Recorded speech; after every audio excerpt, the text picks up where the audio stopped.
mais je reconnais ce lieu. Mais j'ai vécu ici. Il y a plusieurs millésimes. Enfin, je voulais dire, au millénaire dernier. Là, ici même, l'entrée de l'an de grâce 1090. Et ça tient le coup, hein? Tu crois quoi, toi, Oh, et mon mur, ce mur d'enceinte. Oh, toujours debout. Mais il fait plusieurs centaines de milliers de coudées. Enfin, 1 kilomètre, comme vous dites aujourd'hui, depuis la Révolution française. Il y a la Révolution française. Je l'ai bien connue, celle-là aussi. Là, sous la salle de prière, il y avait le cellier. Oh, le cellier! Des foudres de chêne immenses. Il en fallait beaucoup du vin à l'époque. Hein. Pour l'hôpital, hein, le vin remède, le vin médicament, mais surtout pour la garnison, cela. Mais surtout, pour le vin de messe. Oh, bon, l'abbaye de Marbach, mon abbaye, le plus grand monastère. Oui, toujours debout. Et tu crois quoi, toi, C'est nous, les moines Augustins, qui l'ont construit. Et puis on a prospéré, jusqu'à la Révolution française. Mais après, c'était fini pour nous, les moines. Punkt, Schluss, terminus, terminus. Les paysans, ils se sont rebellés. Ils voulaient cultiver la vigne eux-mêmes.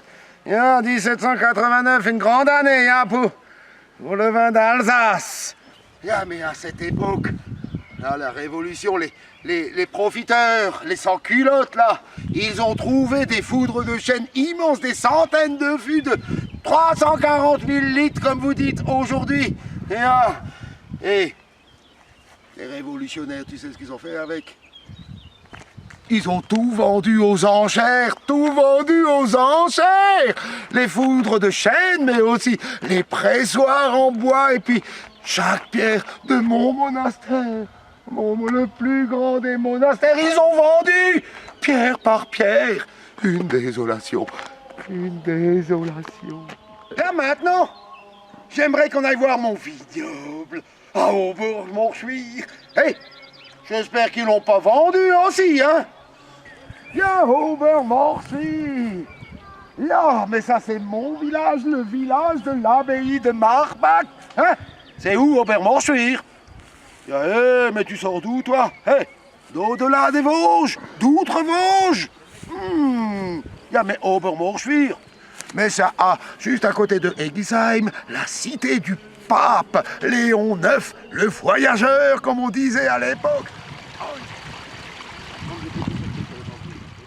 Aubourg-Morchuir, dans le berceau du vignoble des moines, dans notre belle Alsace. Et là maintenant, nous sommes sur ce terroir exceptionnel, divin dirais-je, le Bildestöckle. Mais ça c'est le nom original de l'époque en alsacien, hein. Jusqu'avant que Louis le XIVe arrive, et là, français, nous sommes devenus. Et comme ça, c'est... Bildestöckle. C'est facile à retenir le nom, hein. Bild, c'est l'image. Stöckle, c'est le pied. Le pied. Mais non, pas de cigogne, tu sais. Le pied de vigne, ok. Bildestöckle. Le terroir de mon abbaye de Marbach d'Aubourg-Morchuir. 28 hectares. Petit ce vignoble. D'accord, petit, mais alors exceptionnel. Dans notre belle Alsace, regarde le clocher à colombage. Unique le clocher à colombage d'Aubourg-Morchuir. Le Bildestöckle, le terroir de l'abbaye des moines. Le Bild... Là. Tu sens là? Tu sens ce petit vent sec et chaud qui vient de la montagne? Ya, c'est ce que ressent le cep de vigne et qui le fait grandir. C'est le fun. Le fun. Mes brebis, mes gentils. Je vais te dire maintenant la façon dont les Heiberger Roger et Fils travaillent comme tous les autres viticulteurs d'Obermorschwihr sur le Bild de Stöckli. Ya, ici, tu vois, ils travaillent comme pour les grands terroirs d'Alsace, mais eux se contentent de ce que la vigne peut leur offrir. Donc ici, ils font avec, hein. Ils demandent pas plus. Hein. Donc ici, pas d'engrais, pas de topping. Ils se contentent de ce que la terre leur offre. Pourquoi quoi? Pourquoi c'est enherbé un rang sur deux? Oh yeah. Mais t'es curieux, toi, hein? Eh ben, je vais te le dire maintenant. Ils méditent, ils prient, et il regarde l'herbe pousser. Beaucoup de méditation. Hein. Ya, mais je rigole, tu sais. Oh, celui-là, il croit tout, mais tu sors d'où, toi? Hein? Tu sors d'où, hein? Parce que tu vois, la charrue, l'herbe, enfin, les racines de la vigne en surface, elles sont pas tranquilles. Alors la solution, c'est plonger au plus profond, 20-30 mètres pour tout extraire dans la roche argilo-calcaire nette.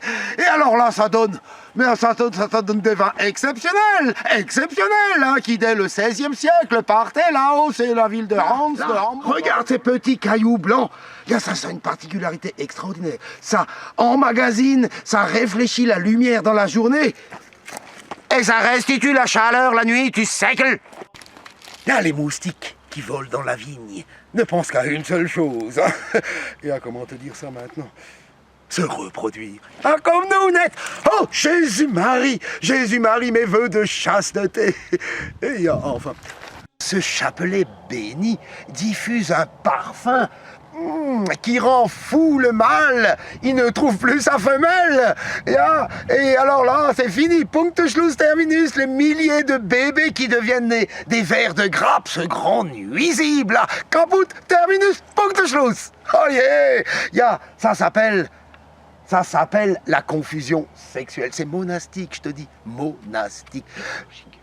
Biologique, biologique si tu veux. Et tu appelles ça comment, toi, l'abstinence sexuelle biodynamique? Oh yeah! Et avec cette technique, la confusion sexuelle terminée. Fini les insecticides, fini. Rangé au placard pour toujours, pour toujours. Maintenant, on va penser à goûter. Il fait soif, hein? Tu crois quoi, toi? On va goûter ce fameux vin des Heiberger Roger et Fils. Un bon goûtage. Ça te dit quelque chose, ça? Terroir, il y a tous les grands vins d'Alsace. Pinot noir, Pinot gris, Gewürztraminer, Riesling, Muscat. Oh yeah!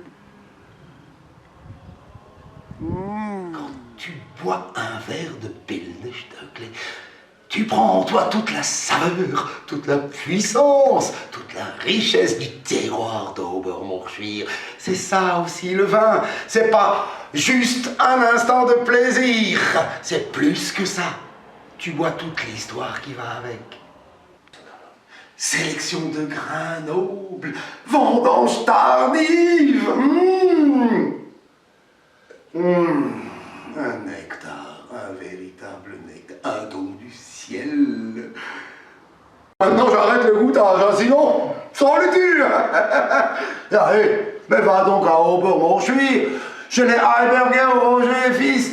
Tu le regretteras pas, c'est moi qui te le dis, ça. 51 grands crus d'Alsace et le mythique